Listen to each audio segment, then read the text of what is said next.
Welcome to another episode of GooberPasta.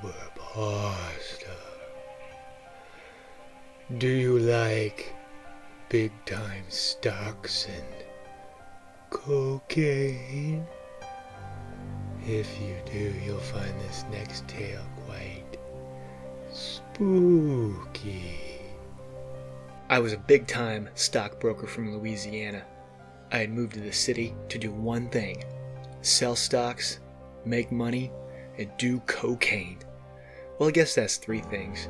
But you can kind of say that selling stocks and doing cocaine are both in the same basket.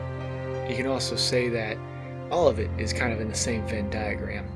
But I don't have time to worry about that. I only have time to do three things: make money, do cocaine, sell stocks, and occasionally solicit a prostitute. Well, maybe that's four things. But I was the top shit at Wall Street. I sold so many stocks and made so much money, and everybody around me was getting rich because I was the man. Or at least I thought I was. Back in 2008, the stock market tumbled, and everybody lost a lot of money, including myself. And that wasn't cool because I had a really expensive cocaine habit, and the occasional prostitute cost money too. I once tried to pay a prostitute with a bag of Fruit Loops. She didn't know it was a bag of Fruit Loops. I told her it was a bag of fruity cocaine. I gave her the bag after the deed was done, and I ran away as fast as I could.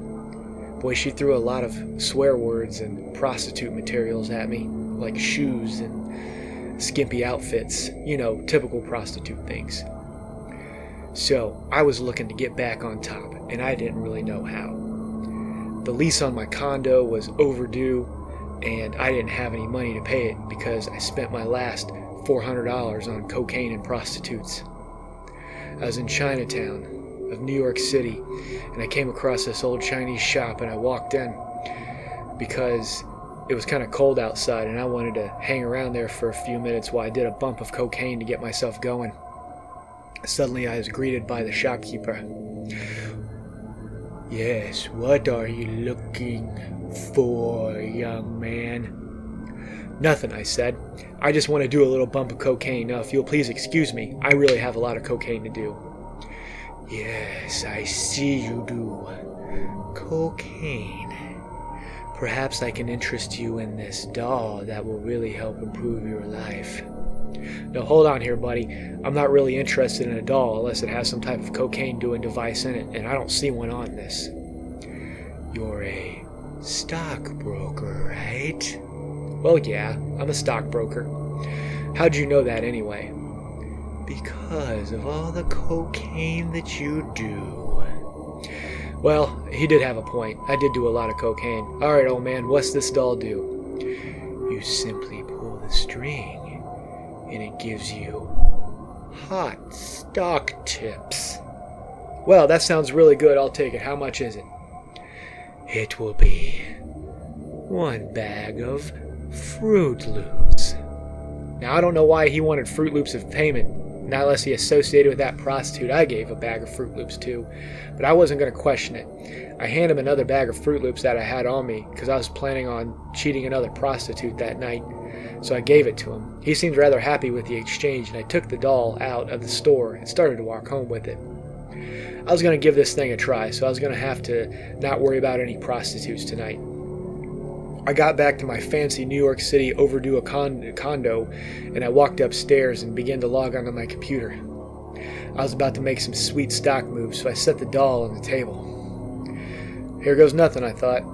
I pulled the string on the doll. Invest $20,000 into JagX. Well, $20,000 sure was a lot of money, and I didn't really have it. So I got on the horn and called up a bunch of potential investors. They were ready to make some quick cash, and they trusted me a lot because we did a lot of cocaine together. So I was able to round up $20,000, and I put it in JagX. I went to bed that night hoping everything was going to be okay. I woke up the next morning, and it was. JagX had skyrocketed. I was instantly rich again. What was a $20,000 investment turned into a $2 million investment. I quickly paid my investors, and I cashed out. And boy, I went on the biggest cocaine and prostitute binge you could find. I went to leave my house to go get some cocaine and prostitutes when the door wouldn't open. I said, "Hey, what the hell's going on here?" All of a sudden, the evil doll talked without me having to pull its string. "You must pay the price." The price? How much we talking here? I made $2 million here, bro. What do you want? "I want you to dance." "Well, I ain't gonna dance," I said, "because you're a doll, and I'm like 6,000 times your size, and I could just like throw you in the garbage." So I went to pick it up and throw it in the garbage. All of a sudden, the doll produced a razor-sharp set of teeth and bit me. I was like, "Oh, you dick! I'm gonna have to do a lot of cocaine for this not to stop hurting." The doll scampered throughout the house, and I couldn't hear it. I tried to get out the door, but some force was keeping the door closed. I tried to get out the window, but it was locked too. So I took a chair and threw it out the window, and it just bounced off. I was like, okay, I've seen enough action movies, so I could just jump out the window unscathed.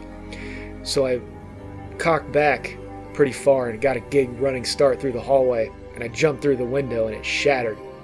But boy howdy, that hurt. I couldn't believe that action movies would lie to me and tell me that this didn't hurt. I knew I was going to have to do a lot of cocaine in order for this to stop hurting. Oh well, I thought, it's time to get moving. I've got a lot of cocaine to do and a lot of prostitutes to solicit. All of a sudden, I felt something jump on my back as I lay on the fire escape grate. It was that damn doll, and he flipped me over. "You must pay the price." "Well, what's the price? What is the price?" "You must dance." "All right," I said. We went back into the apartment. Lucky for me, I had a little small container of cocaine that I kept for emergencies, and I pulled it out and I did it. So I was all coked up and ready to dance. I said, "All right, what kind of dance were you doing?" All of a sudden, "Teach Me Do the Dougie" came on. "Teach me do the Dougie. Teach me do the Dougie. Bitches say they love me. Touch my butt and hug me." I think those were the lyrics. I don't know. I was doing a lot of cocaine, so my perception of reality was completely distorted. "Now dance." So I began to do the Dougie. "How long do I have to do the Dougie?" I said. "You must do it for all eternity." So there I was, doing the Dougie for all eternity. I was like, man, this is really gonna suck when my cocaine buzz wears off. Thank you, bitches. Yes, that was quite a spooky tale. Until next time.